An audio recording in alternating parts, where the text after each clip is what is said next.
coming. We're now at a MedStartr Momentum event. We use these events to select our next companies for our venture fund. We're very pleased to bring 5 great companies to you today, some of which have been all the way through our due diligence process. We're excited about. But we want your help to help us figure out what's the best new company, which one you guys vibe with here at ViVE.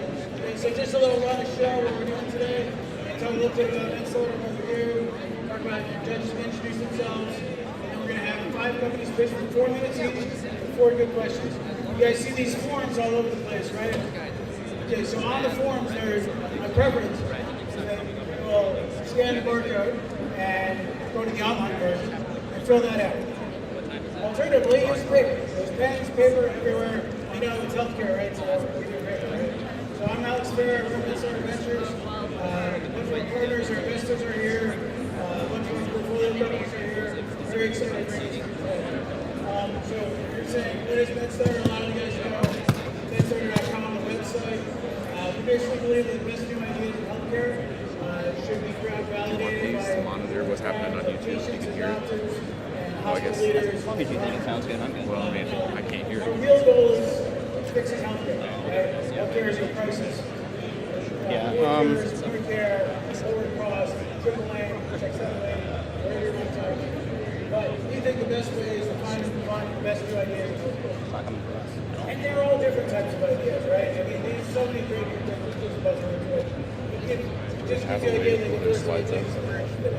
From hospital gowns Yeah, right here. to So that right there is what's on there. We're all over the place in our portfolio. Really proud and happy to have some of the deals for today.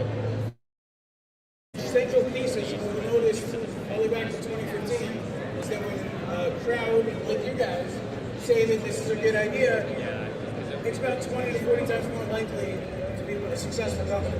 Some of the successful companies like Medical got their first funding on the MedStartr platform, or one of our contests like this, Updated Losers, sponsored by HLTH, and other HLTH. I mean, this is muted, so there's no audio from that coming.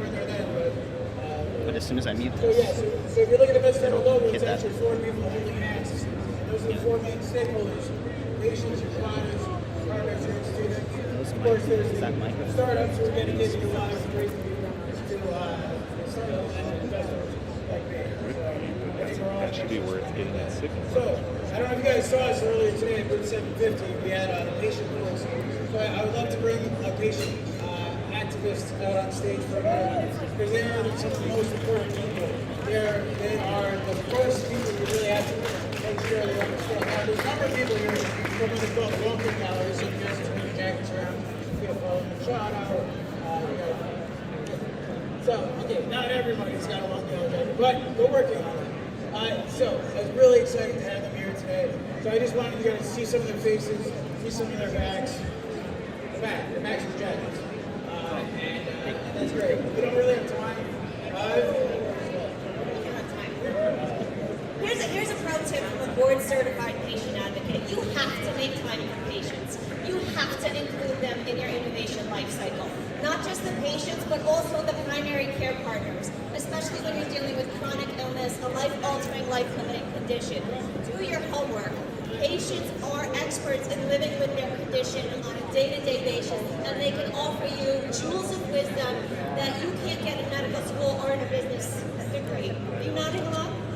Good. I want to say a quick thank you to Alex Fair and MedStartr for bringing the patient voice to this event by providing scholarships for many of us to be able to attend today. So thank you so much for amplifying your patient Okay, I'm playing the first part, I didn't play the second part. Thank you. And Grace was our 2016 Patient of the Year, Activist of the Year. So we've known about all of these people for a long time. I consider most of them my friends, and it's great. And actually, a couple of them are judges here today. So if you judges will sit down on the right, and the other judges will come. And now, please, patient activists, go speak.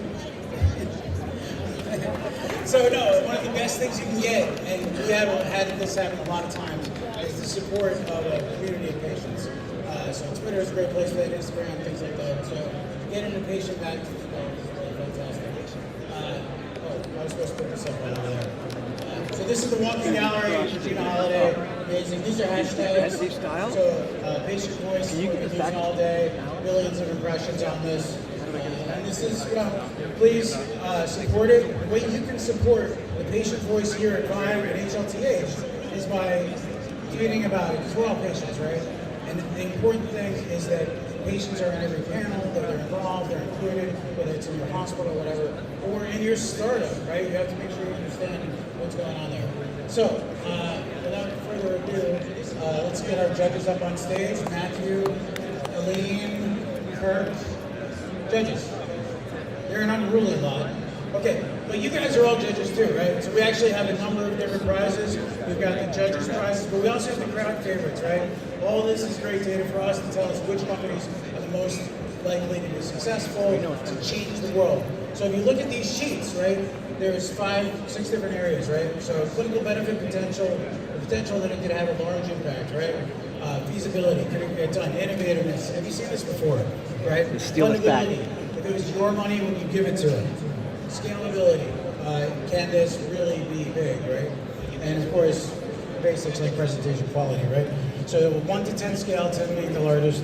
If everybody fills this in, and then there's a number of people that will be gathering them or just bring them to Patrick right here. Okay. Next slide. Oh, next slide. What's the next slide? Oh, the judges, they're supposed to introduce themselves. Perfect. Thank you, Patrick. Patrick Curry, big round of applause, Patrick. Nothing would happen without Patrick Curry. And he also does a much better mark impression than I do.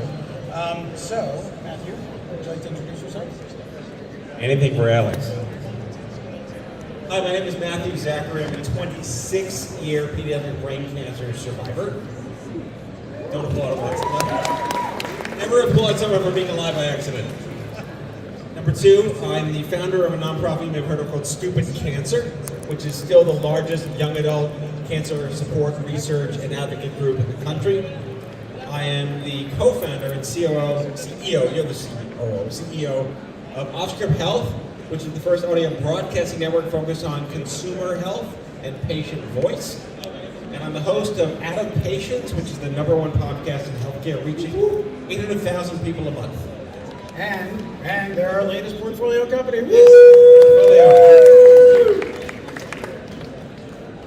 Before Aline speaks, I'm going to say I wouldn't be here without Aline, so take it from there, Aline. Hi everybody, my name is Aline. I'm digital health connector. I'm French and I live in Spain. I build ecosystems, so connecting the different actors of the digital health ecosystem. I'm an associate with MedStartr, and I work for another VC in Europe, investing in health tech. Thank you, Aline. Dr. Sang. Hey everyone, Tom Sang, CEO, co-founder of Valera Health. We're a digital telemental health company, and we service a very comprehensive segment, which is 6 years and over, and also 30% of our patients have severe mental illness, schizophrenia and bipolar that no one else sees, and we are very happy to be part of the MedStartr family. Also, our 8th portfolio company, very excited about Valera. Thanks for having me. How many visits did you do last month? 16,000 visits. When we invested, they did 6. And that was not very impressive times. Okay, let's go. Hi, Jessica Federer. I'm a partner at Boston Millennium. We invest in tech companies that are improving life sciences, research, and care. Previously, I was the Chief Digital Officer at Bayer, where I led the digital transformation for the global pharma, consumer care, crop science, and animal health business. Great to see you guys here.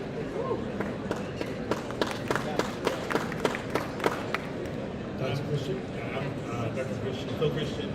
I'm a emergency physician by training, serial entrepreneur, and managing director of a couple of big accelerators, accelerated about 10 startups in my career. Currently serve as CMO of a couple of large national corporations.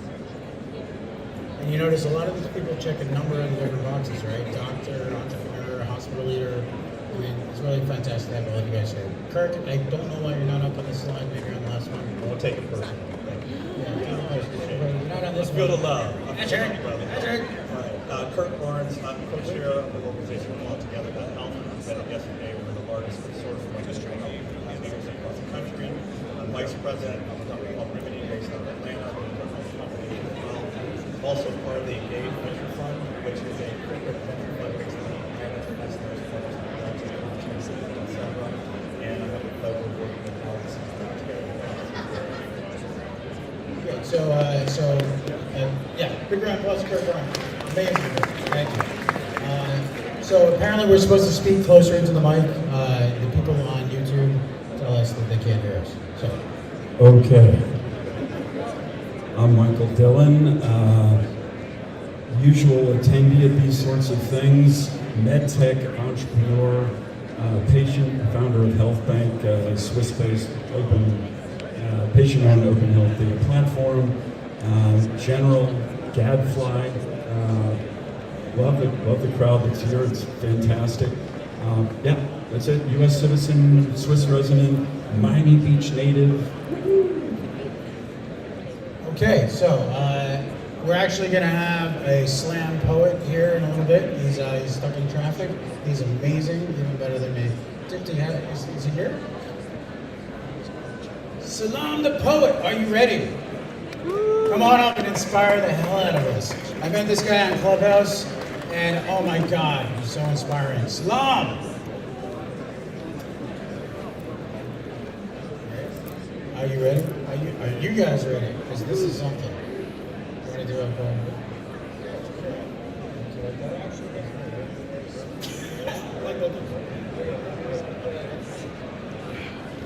How's everybody doing? Yeah. My name is Salam the Poet.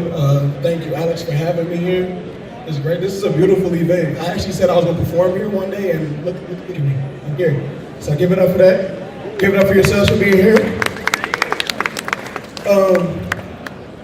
I got a short piece, and it's just really just speaking to the times that we're in now. And I heard us talking about good ViVEations, right? Take me back to where personal serenity was our only safety net. Mask or no mask, vaxxed or unvaxxed, the bigger fact is we're all past the pandemic and protocols. 2 years tucked away, now looming world war gives fear a new face. I dream of a renewed place. A renewed land where the world's hands open and usher fresh spirits as we smile enough to dry rain, where we warm enough hearts to soothe window panes we've looked through for so long. A world where Bruno Mars's lazy song doesn't play in our heads, convinces us to stay in bed another day. Never let another bad thought in my head, another second, another day. I want to feel alive. I want to feel the sun on my skin like I'm Kryptonian. I want to be Superman energized, jump so high I bring depression down in a single bound. Let love rain from above, get in touch with my friends, chase happiness to the world's end, rejoice. Face to face, voice to voice, minus the telephone, shouting loud and proud like a mutual megaphone. City to city, I want to shake the world with good vibrations till we're all locked in, fine-tuned like fiber optics, interference breaking. And on that day, no matter what we're facing, we're taking it on with a full head of steam, with a dream of each and every one of us of progression and succession. Locked in, full-fledged mentals, no longer taking stimulants. Thank you.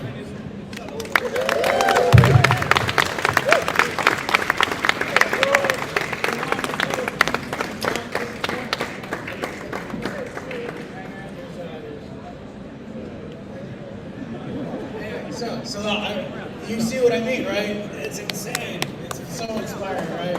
And it's so important that we are inspired. The art of the walking gallery, the art of Salam. These people inspire me to do what I do every day. So, but you know what also inspires me? The creative people of healthcare. Everybody worries that it's never going to get fixed, right? But the fact is that it's getting fixed. We used to call it healthcare revolution. Now it's healthcare evolution. Okay, so the online scoring is the same as the one here, so please everybody pay attention to that because we're about to get started, right? You guys ready for this? Yes. 4 minutes? and then 4 minutes Q&A. You can tweet questions, and we're going to see if we can find them. Make sure you use the hashtag MEDMO, and we're going to monitor that, and if any questions come up with the MEDMO hashtag, MEDMO. It's not case sensitive, it's short for MedStartr Momentum. And that's about it, what we have. I just want to thank HLTH. We're going to call up the next, the first team. So they're going to bring their deck up, right? So this is, if you look at the back of your this is the home game. And so for those of you watching online, there is a link. If you didn't go to it already, go to MedStartr.VC, and there's a link to the online forum. And if you can't find that, I think it's ViVE Judge, bit.ly/capital VIVE, capital JUDGE. Yes, literally I can't spell. Okay, so our first company up, presented by Mehmet Kazgan, appropriate since the first person I ever hired was also named Mehmet, as I told him like 3 times already. From the company called Pliexis. So Pliexis deck should be coming up any second now, and so should Mehmet. Mehmet, please come up. Anytime now. Okay. Okay. So we.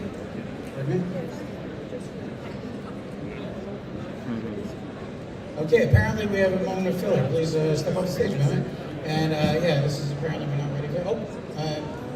Okay. This is great. So, Gail Zetz, come up here and tell your story. We have time for a patient story from one of the patient activist leaders, and something that's going to motivate all of us. Here's your moment. Tell us until the deck comes up.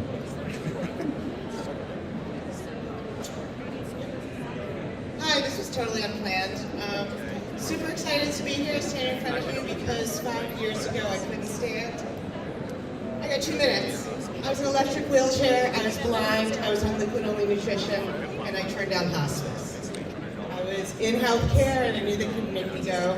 So my winning ticket was the basement of a 1-star skilled nursing facility with mold coming down from the ceiling.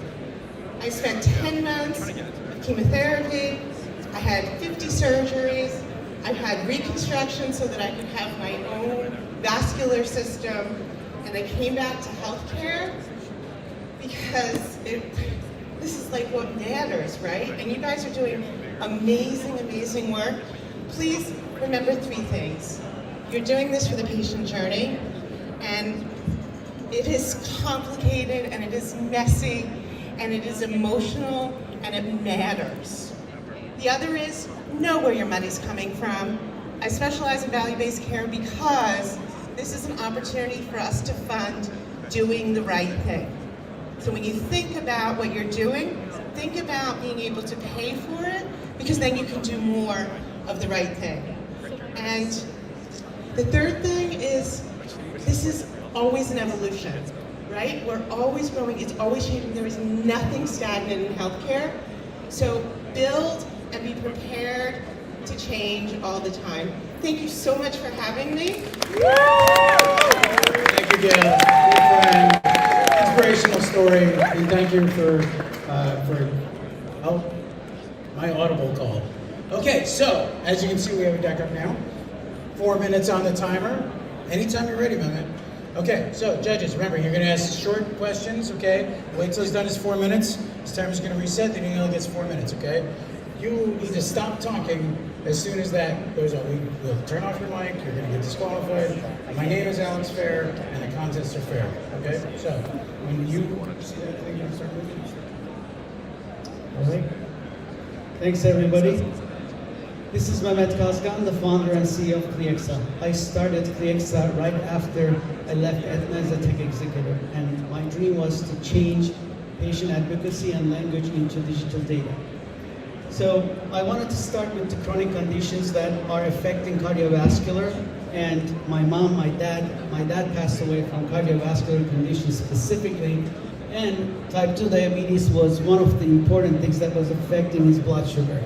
Now we're talking about the patients, we're asking them to monitor multiple conditions, but today we're giving them tools that only does this for a single condition, and they're not based on risk, and then we let doctors to really do their work in that time and deliver business. I actually partnered with the American College of Cardiology. I said I want to build a remote patient monitoring platform, not get the data, but also validate the data by asking the questions in their understanding, collect them, structure them, and then automate everything for the doctors. So I'm going to show the how application works here. This is reading the patient devices. Basically, within a couple seconds, you can load multiple devices. It will read all the information from your phone, and then with that, it will let the patient tag information that will really validate that information right away. So this is a heart failure patient. Because the blood pressure levels were mildly elevated, we're asking the corresponding questions on the mobile application. That patient also has diabetes, which also reads CGM data and correlates that information, gives the feedback, and within seconds, this application is pushing that into the EMR. American College of Cardiology became an investor, and we built and made this platform live last year. So this application, this is the EMR screen. We can customize this discreetly. This gives the picture for the patient, for the doctor. They can look at the screen, and we can customize this depending on it. But the most important thing is you can see the patient's eligibility for ancillary services and the entire screen. We grew 12x the year after we deployed the platform in 2018. And then I think you can look at the decrease in rejections by providing clinical background on it. And we build an AI on it where we can actually predict risks for the patient during the clinical data. We started in 2018. We got a patent. We actually won a lot of awards. Raised $1.9 million to date, including American College of Cardiology. Signed up 3 health system deals with Banner Ascension, and we're live in Maine Health as of last year. I am the technologist, but I work with the coding and the clinical background people. They are really the idea behind it, and my young team as we started. Thanks for giving me the chance. And Alex, I did 55 seconds less. I hope that works. Thank you, everybody. Okay, so since he has 50 seconds, he can actually use it for Q&A. So, bring it on. Merhaba. She's saying in Turkish, that was pretty bad.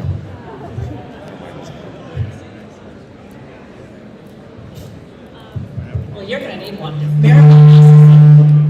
So I'm also married to a Mehmet, so you can actually thanks for that. Are we okay on the mics? I am close to the speaker, it's behind me. So, congratulations. This is an incredible amount of progress and great partners. What comes next? So we're scaling. We just deployed last year the cardiovascular program. We have partnerships, I think, insider sales with the health systems in deploying this to multi-comorbidity management. So our goal is literally this year is to scale with the health systems and validate that information and really publish those outcomes for the systems that we just deployed. Thank you.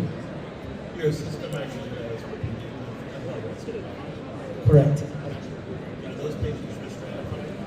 Yes, so American College of Cardiology gave us all the risk stratification models for us, so we built it into the algorithm. We just gave that picture to the doctors by using those guidelines, but still the end result will be the doctor. Correct, American College of Cardiology. We built for 3 years with their work group members for the risk management for 4 conditions in cardiovascular. One last question. Do you consider your client My client is the clinic, my customer is the patient. Do you interact with the patient? 100%. So life cycle starts with the patient's onboarding to the clinic, so we basically create the persona directly with the EMR right away. So what is your business model right now? Great question. It's per provider per month. We're a wraparound add-on solution to the EMR. We have marketplace partnerships with many of the folks here. So we basically charge the clinic per provider per month, but we deliver 3x ROI in reimbursements by monitoring and engaging the patient. Reimbursements are using the remote monitoring CPT codes? Remote monitoring is only 20% of the reimbursements that we deliver because we actually focus on more CCM, advanced care planning, and intake assessments up front. RPM is just the follow-through between visits. So when you say an ROI, are you saying then the providers gain the most if they're in a value-based model or a risk-based model? It is actually a value-based model. We want to go into risk-based model, but we're just a startup. We're going to go through that. If your data is being used for diagnostic or therapeutics services, do you need an FDA approval? We got our clearance in 2016 with 513G already. Can you talk about the wearables? Can you connect with any of them or just like limited numbers? No, we have our own integration services engine. We don't need a third party. We can communicate any EMR system which we have 8 of them already, but we can communicate with any API, so we build a homegrown. Have you had challenges with user adoption? Actually, that's a great question. We start the life cycle at the clinic when they see the patient. So it's basically, instead of the paper forms, not any other digital health platform we're doing like one way, we actually start the life cycle when the patient first visits the doctor. So we collect the information and we personalize that actually monitoring right after. We didn't get a lot of pushback from it. Cardiovascular is the first one we're actually releasing now. But rheumatology, pain, mental health, I own a clinic myself with 5 locations. So we pretty much have 100% because of opioid management. We require patients to provide feedback. But cardiovascular is a new area we're going to go live this year. Any other questions? Yeah, Mehmet, could you just kind of break out the 12x since 2018 revenue growth? Is that obviously not year over year? 2018, we just went live in September with $45,000 revenue. 2019 it was 440. 2020 it was $550,000. So that's kind of like the trend. And our ask is we're raising $3 million. We raised at $9 million valuation. Okay, so thank you. Big round of applause for Mehmet. Okay, so if you will take a moment. Oh, over here, Mehmet. So if you will take a moment to fill out the forms. Number 10 is the highest. Sorry, this is the first big show we've done in a while, so not exactly ready to speak. I just want to remind judges and all of the contestants, make sure you speak into the mic, okay? Because the internet can't hear you, and the internet wants to hear you, right? So, okay, so we're going to bring up the next team, Patient Genie. This actually is led by Alex Zoller, a guy I've known forever, and Brian. So, Brian, you have 4 minutes. If you get it done early, you're going to get that time added back to your clock. So, but we have to wait till everybody's ready. So, has everybody filled out their section for number 1? Everybody ready? Anybody need more time? Anyone? Okay, great. So it's fun, right? So you're only going to get 5 of these. They're all very exciting, really great companies.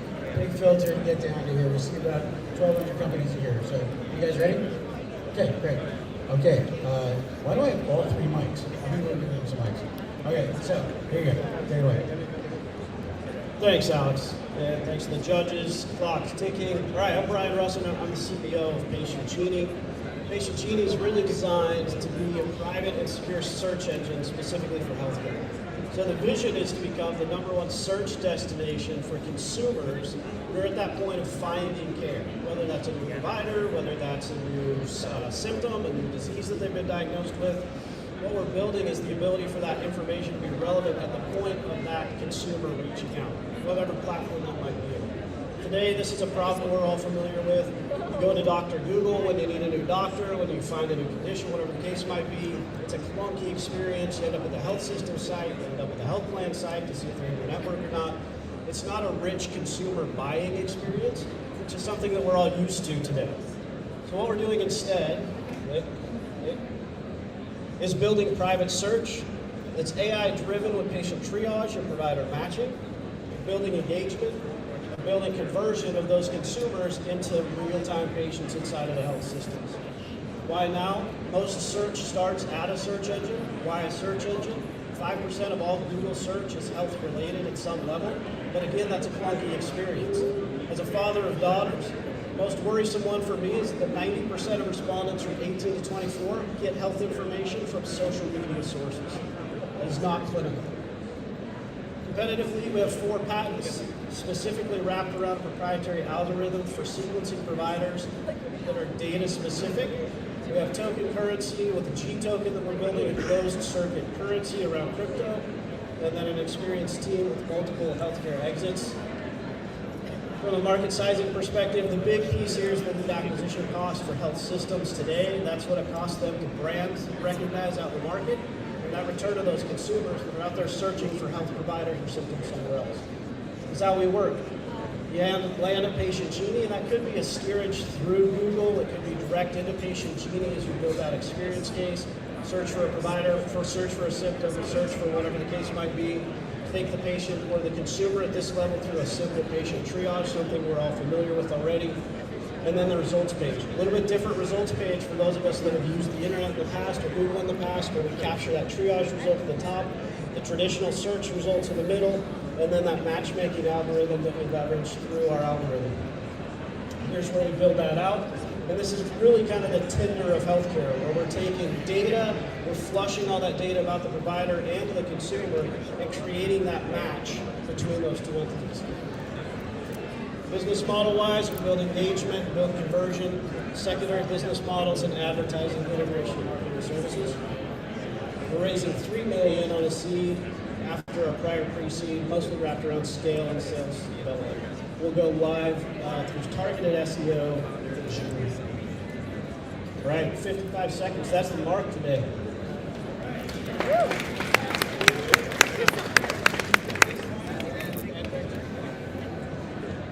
Gotcha. I believe it. Yes, I need to rotate.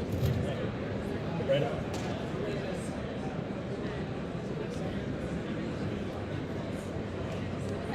Hi. So my biggest concern here is discoverability, trust, and value. Because there's so many freaking apps out there. What's your plan to differentiate?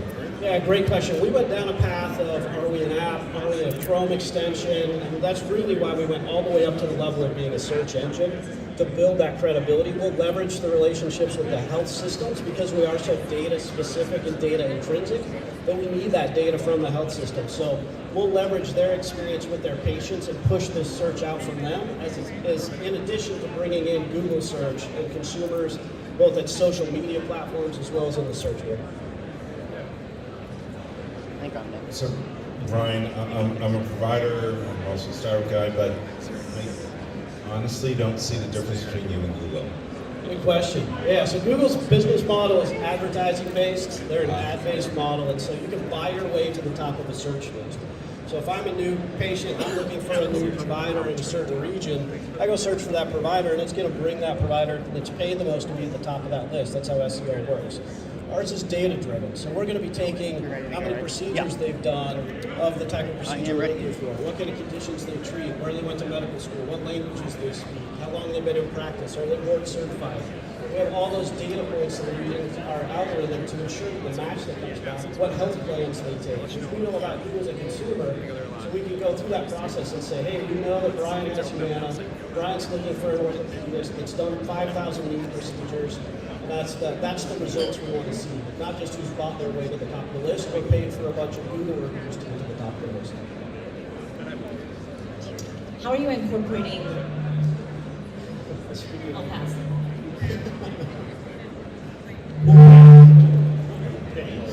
Great question. Yeah, so initially the health systems will pay. We'll build an engagement-based model with the health systems where they will pay for the lead generation to reduce that lead acquisition cost. I was going to introduce this to my mom. Why would she? So it's experience-based. So she would use it because it builds a better, richer consumer experience from buying or finding a new provider, as opposed to the current process of going to find a new provider, then going to the health plan site and determining if they're in your network, then going to the health system, seeing there's no capacity, and going back to that starting point. We're going to capture all those pieces and all that architecture that already exists in the space to make that a richer buying experience, if you will, for the consumer if they're involved. What about double? Tell her to use Patient Genie. No more Google. Or if you thought about selling this, just to be like embedded into like bigger health system behind your website or an app or something like that. Correct, yeah, so we'll leverage their kind of search, we'll white label search on their digital assets to both push to their existing customers or patients as well as consumers that are coming through their social media platforms as well. So I'm having the same thoughts everybody else was. We're going through the first 5 slides. No way. So, but then you get to the part where you talk about your IP. You click through the team slide so quick, I couldn't see anything other than you were well qualified, I assume. What's the 4 or 5 patents about? They're wrapped around the algorithm, the search algorithm itself. So the patents are specific to the sequencing of providers, taking that big data that we extrapolate both from data sources and from the health systems themselves to create a profile. We're also building so that providers can own their profile, so they can go in and it's kind of self-correct, because we are a little bit delayed, especially if you look at claims data, for example, to know what procedures a provider provides. So that's my really Okay, thanks. Thank you very much. Oh, I have 30 seconds. So this is more of a suggestion than anything. I would, since you're really taking a data-driven approach, maybe to prove out the model and distinguish yourself by partnering with NCQA and QF, some of the state quality organizations, and maybe even consumer report. That we really set yourself really apart from Google. Yeah, great feedback. That's yeah, excellent. Thank you. And I was going to say, add in your patient advocates, because we have them all here, the patient advocacy voice, the patient voice. We're in. Really on the mic back. Okay, big round of applause for our second team. Okay, so judges, we got to talk. Okay, first of all, 1 question per judge per time. Okay, take turns. You're not letting the girls ask as many questions. Guys, please let the girls talk. 2, 3, I don't know.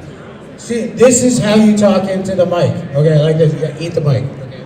So I'm not making lewd suggestions over there. I'm actually trying to say, put the mic right up to your mouth. Okay. So otherwise, the internet doesn't hear you. You want the internet to hear you, don't you? Okay. So, okay. I love you guys, but please try to be better at this. Okay. So. One of my favorite teams I've seen in a long time, so I'm a little biased on this one. It's coming up next, and that's only because they're doing the videography. So very big round of applause for Help AI doing the internet streaming and videography. It's amazing the multi-talented people that we had going on here. So Brooks Wood, who I met on Clubhouse. So if you guys don't use, anybody use Clubhouse? Anyone? Yes. So if you're not part of the MedStartr Healthcare Innovation Club, 18,000 people who were talking about innovation, 800 shows last year. Join us there. Okay, so that's where we met Brooks. We were at pitch events there every week last year. Okay, 42 weeks. We took some time off. Okay, so come on up, Brooks. Your deck should be here. Very excited to bring you Brooks. So, 4 minutes on the thing. And thank you, Alex. All right, so in the mic, right? Okay, so I'm here to talk to you today about Help AI, or Fall Prevention as a Service product. Every year, our goal is to eliminate falls and deaths in hospitals by 95% worldwide by 2030. Every year, $35 billion is spent every year mitigating falls in hospitals. This is from the CDC. There are 250,000 to 350,000 injuries by falls in a hospital every year. This extends stays by 6 days and leads to huge readmissions. In long-term care, the problem's even harder. It also has a lot of deaths. About me, this is 21 years for me in healthcare technology. This is my 3rd startup. I'm a Techstars alum, and I really want to change healthcare for the better. Help AI is the first automated room event management platform.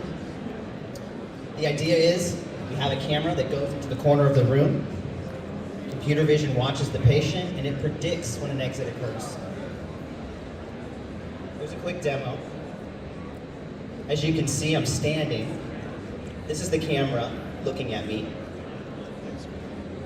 The bottom tells me what I'm doing. As soon as I sit down, it should predict that I'm about to sit. And then when I stand up, same thing. So this is how this works. Here's the device here. It's very small, fits in your pocket. You guys want to pass this around? Super simple. So capabilities of the product, we want to predict falls before they happen. We can do rounding compliance, workflow automation, time spent at bed with the patient, as well as reduce some near misses. And then our analytics are accelerated by our AI that's built into the same camera as well. Everything happens on device, no images leave the device. That allows us to be extremely private that way. Only textual information is coming from these devices. We just use the video to show how it works. The market size, we know how many hospital beds are in the US. There's 13 million worldwide. We really only want to get into 5% of these beds. We have a network of highly trained patient safety integration experts across the country. My previous business used this same channel, and we're planning on using it again. Our target is 6 distributors by the end of 2022. We currently have 3 signed on, and 1 is actually our lead investor. This is our team. We have a highly diverse team with a ton of experience, and we're ready just to keep moving forward. So our ask is, we'd like to get into some more possible pilots and projects, and then we have a seed round open right now at 1.5 million. So clearly, we did pitch practicing and it worked, right? I got your timer here, don't worry. So yeah, it really has a good effect. So you have an extra 51 seconds. Okay, so judges, and you notice how much better he sounded when he spoke right into the mic, right? So let's all do that. Okay, shut up about that. I promise. You need to do it too. Right back in. Brooke, I hope the internet can hear us. This is big stuff. Really, hey, I'm supposed to give you a hard time, but that's a pretty kick-ass idea. I mean, I was fortunate enough to be involved in an EKG patch company, and we chased fall detection all over the place, but we got it wrong because we thought it was a remote in a home. Everybody, remote monitoring. Great idea, put it in the hospital. Michael, this Well, is not about comments or you. You need to get a short question out. I'm going to give him some time back. I'm just giving him some If you have a question, ask a question. Gross Otherwise, margin. Please do Gross not margin. restart time. Gross margin. What is our gross margin? 85%. 85%. Sweet. Can you tell us a bit more about the business model? Yes, and so it's a hardware as a service model. We are planning on essentially leasing these devices on an annual basis to reduce cost and churn and to always keep the technology up to date. Do you have any proven results? Do you have any pilots? We just started our first couple of projects, and we're working through those right now with the clinical data that's coming back to us. Can you tell us which hospitals? I can't currently right now. There's a large governmental type hospital that we can't really talk about, but that is where one of our first sites is. How many patients are in that pilot? We're doing 2 rooms initially, and then we're scaling up to an entire unit of 30 beds, and then from there it would be the entire house. Is that a randomized control trial, or is that a historical control, or is that? It's initially starting as initial randomized. However, the goal is the camera is going to be movable in the pilots, so that they just move it around from room to room as they come up with the type of acuity that they're after. The first pilots are going to be into heart rooms because those are typically the patients that have the most mobility and potentially the heart that they fall, they hurt themselves pretty bad. Have you thought about adding more L's? Help! I've considered it. You know, I'm just cheap. I didn't want to pay for the real help. Just the one with 2 P's for patient privacy. Totally kidding, but I'm not really. So from a feasibility perspective, if it detects someone's about to fall, how do you help them not fall? Absolutely. So the idea is in a healthcare acute care setting, this goes through the nurse call system typically. Most nurses now have a wireless device they carry as well to get notifications, and we can send out both ways. The goal is to get a couple of minutes of early detection before the fall happens to create that near miss scenario.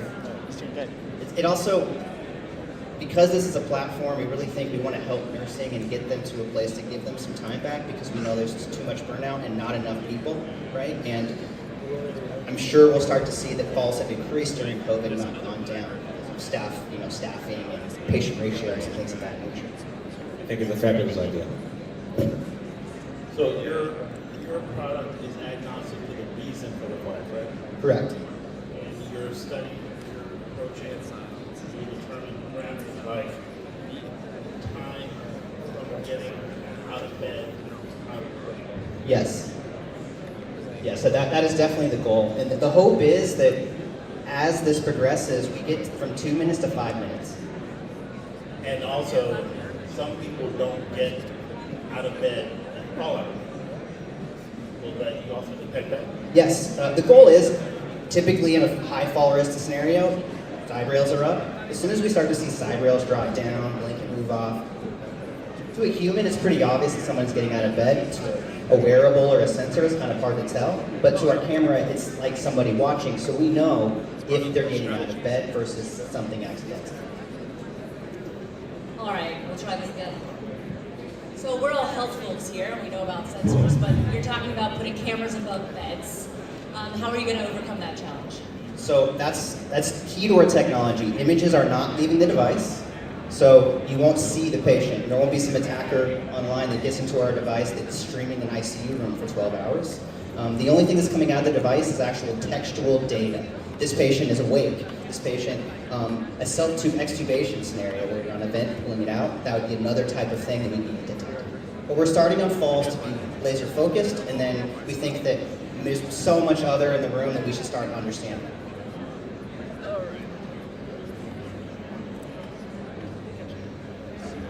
Well, I wore you guys out.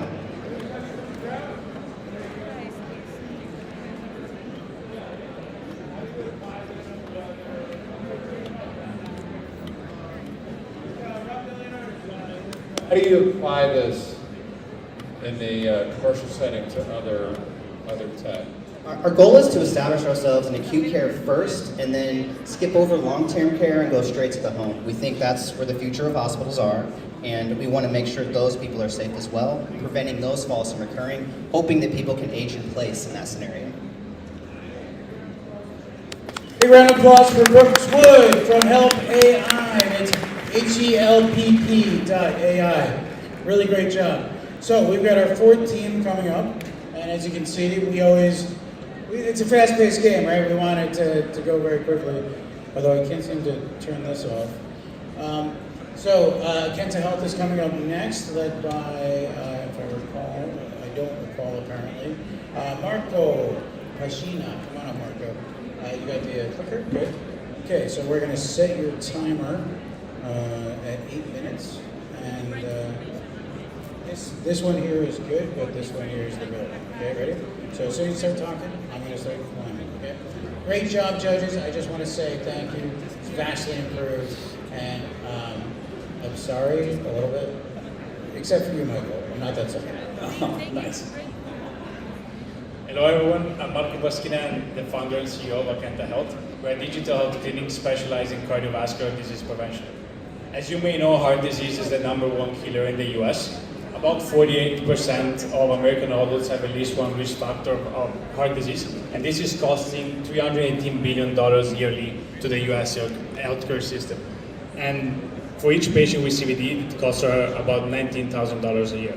And these costs are projected to skyrocket to $1.1 trillion by 2035. We decided to go mobile first because that's where really people are at. So what we wanted to do is design a beautiful app which is extremely easy to use for everyone, right? So our app allows the patients to do everything they need for their cardiovascular disease prevention, from booking visits with the clinical team, chatting with the clinical team, tracking their progress, and also access educational resources like heart healthy recipes, which our patients are really loving to follow. So we launched Kenta in July 2021. We did a small pilot study in Los Angeles. We set up pop-up clinics, partnering with gyms in the Los Angeles area. And we did heart health screenings to 100 patients. 35 patients were eligible for our program. 88% of these decided to enroll in our program. After 6 months, the results were very great. We had our patients engaged with the platform about 28 times a week. 90% of patients that had uncontrolled high blood pressure were able to bring the blood pressure under control. And on average, our patient lost 6% body weight. So the potential impact we can have is extremely massive. But by the end of the 12 months of our program, we plan to reduce ASCVD risk by 30%. If we're able to avoid CVD-related hospitalization, we can drive the cost by more than 30%. And if we're able to reduce to prevent 10% of new CVD events, we can drive down costs by 1.4 billion. So this is our business model. Everything starts with the heart health screenings, which has a one-time cost of $150. It includes a at-home test, blood pressure monitor, and a physician video consultation. If the patient then is eligible for our program, they can onboard in the Akenta program, which is a physician-led 12-month-long program, which has a $140 cost per member per month, which includes 1 physician visit, 3 health coach visits per month, and access to our app and all our services. So we tried to build a very strong team. This is the third startup I found, and before I was in outer space, fintech space, and other like swimming courses, services. We have a CMO that is a healthcare executive with a lot of experience with telehealth, and our CTO has been building mobile health apps for the past 15 years. So we cannot do any of this by ourselves. So if you are a patient advocate, if you're a healthcare aggregator, if you're a health system or an ACO, I would like to speak with you to partner with you. If you're a cardiologist or a healthcare executive, I would like to bring you on board in our advisory board. And if you're a full stack developer or sales or marketing, I want you to work with me because I'm trying to build the best team as possible. And to make all this come true, we're currently seeking $1.5 million in pre-seed investments to scale our team and operations.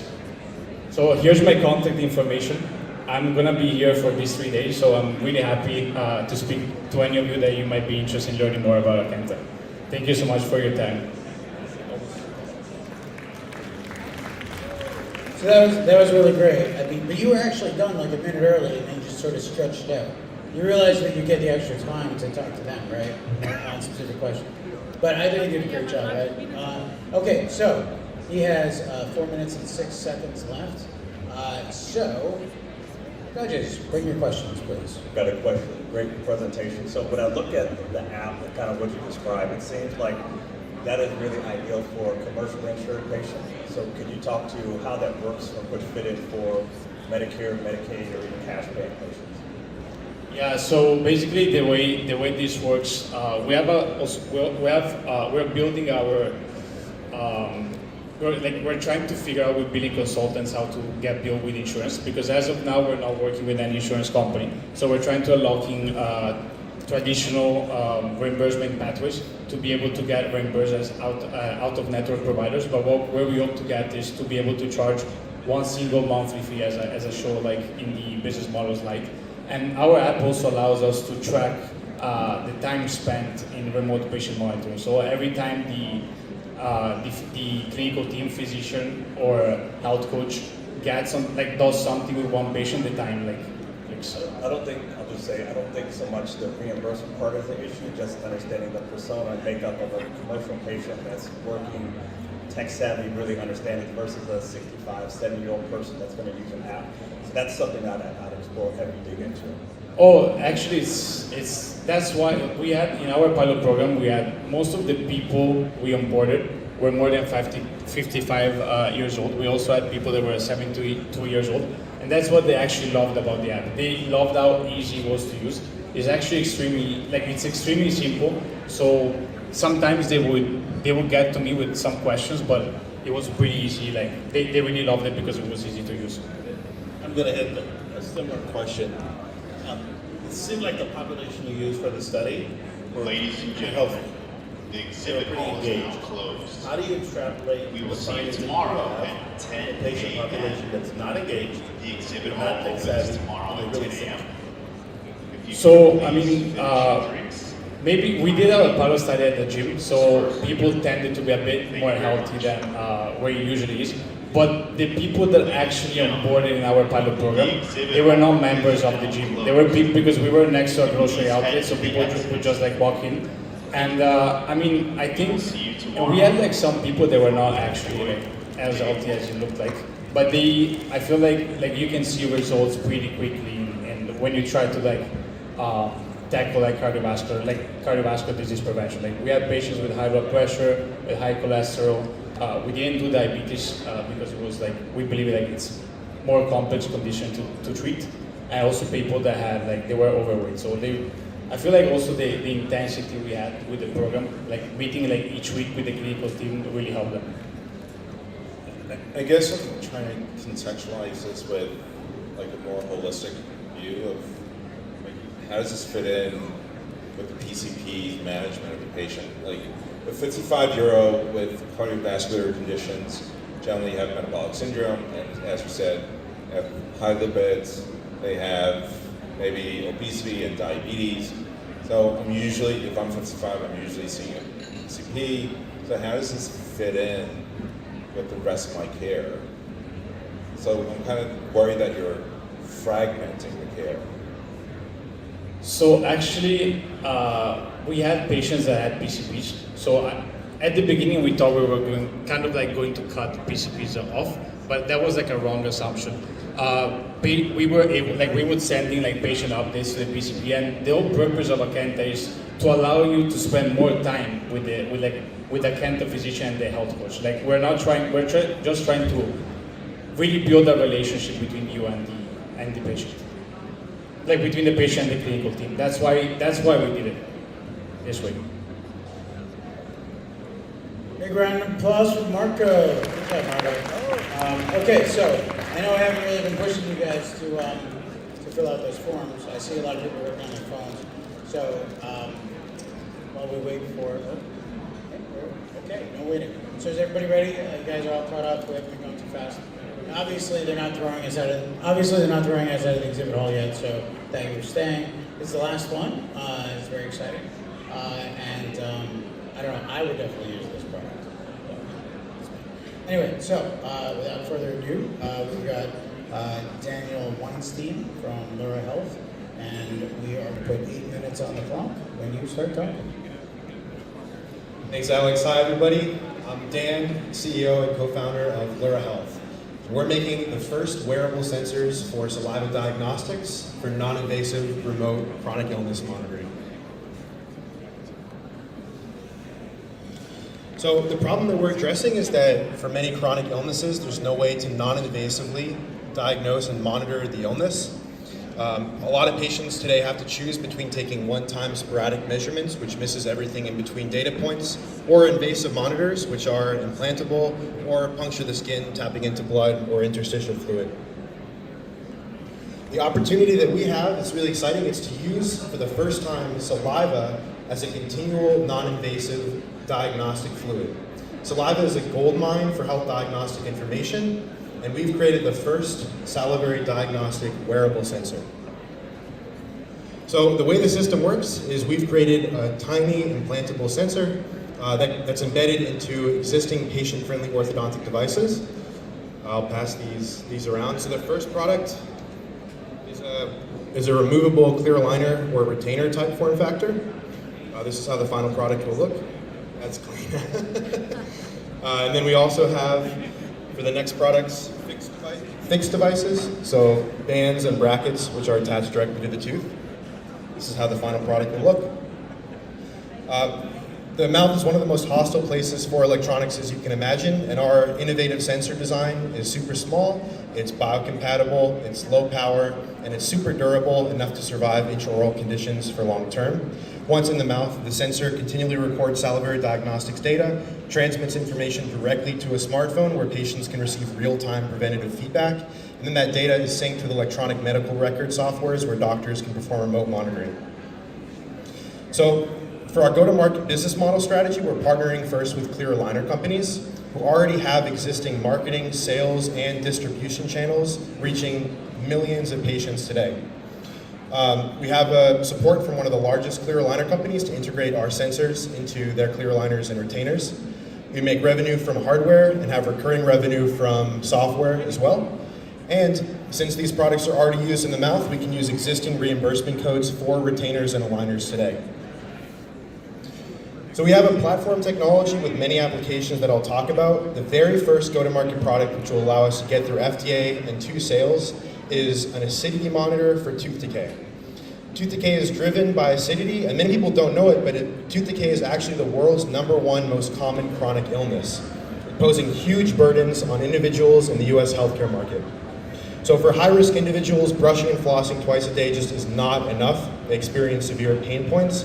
Our product will provide preventative alerts with interventional feedback when their acidity is at extreme levels, and they can neutralize this before it eats away at enamel, dent, and pulp and causes permanent damage.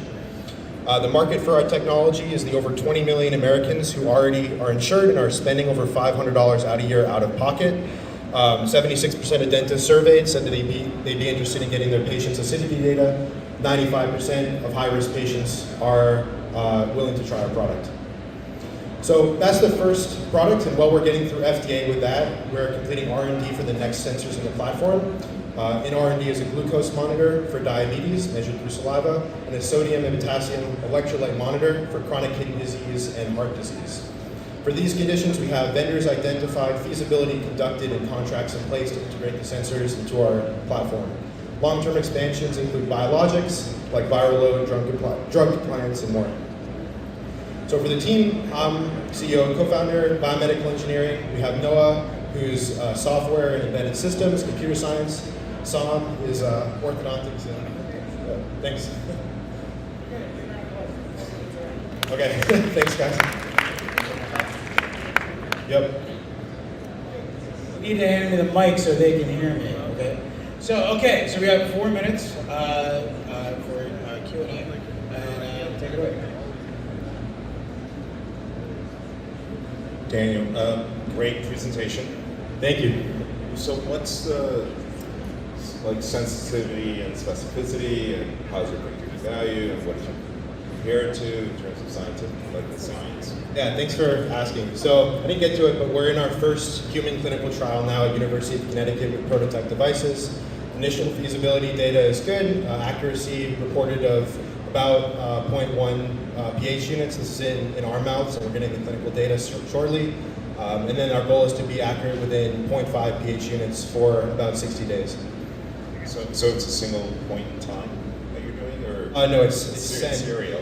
Yeah, it's sent continually. Okay. And who's your competitor? So it depends on the industry. We're taking a new approach to remote monitoring. With acidity, dentists are already encouraged to use pH strips to monitor acidity, but they're rarely used. For diabetes, the competitor is invasive CGMs. We provide a non-invasive way to do so. And then, for conditions like kidney and heart, these are conditions that are tracked with blood draws for monitoring potassium and sodium that can be done remotely. How long do patients need to wear this every day? With the retainers and aligners, they're already being used for 22 hours a day. So it's the same wear strategy as those. For the other products that are fixed on one tooth, it's worn all the time. Okay, I see you've got, let me get real close. I see you have 6 provisional patents filed. Correct. Tell me about the provisional part. I mean, have you guys done the diligence to find out, this is a great idea, love it, right? But somebody doesn't come in that's got a little bigger war chest, and the dental business isn't the healthcare business, it actually has money involved. Yeah, we are still relatively early. We have 6 provisionals filed. They are in the process, so they've been converted to PCTs, and now we're in our first national phase prosecution. We've gotten positive reports from PCTs and have done our own patentability landscape assessment. And I'll say too that our IP attorney is the attorney who built out Abbott's continuous glucose monitor strategy.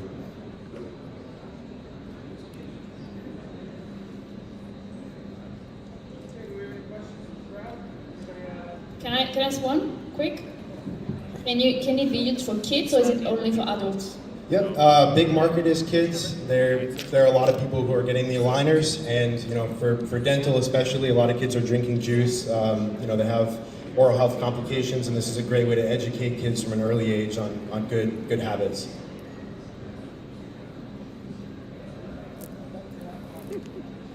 Sorry? Yeah, so with the prototype devices, they're a little larger, so battery is a big limiting factor for size. Those devices can be used for 4 to 6 months. The devices that I showed you guys for the size, it's a much smaller battery with less capacity. These actually involve wireless recharging, which some of our patents are about. So you can wirelessly recharge multiple times.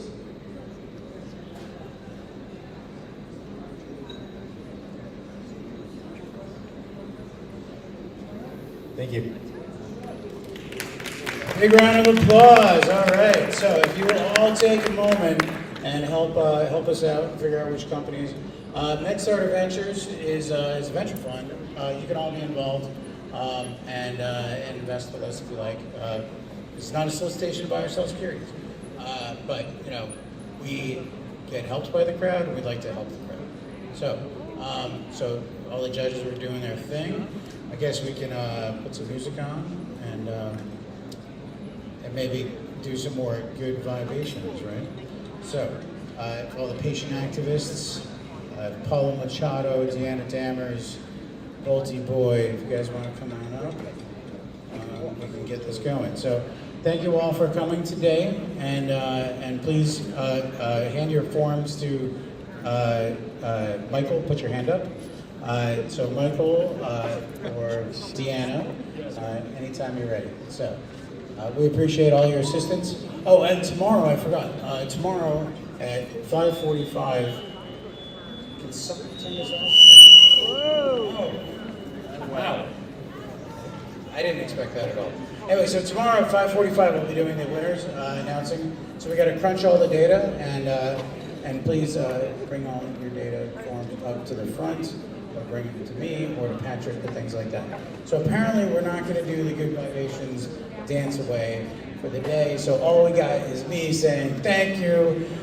We'll see you at the next big event that we do, which I believe will be Regina Holiday's Cinder Blocks Conference, Patient Focus Conference. If you guys don't know about it, Regina Holiday does a conference every year. Oh, there we go.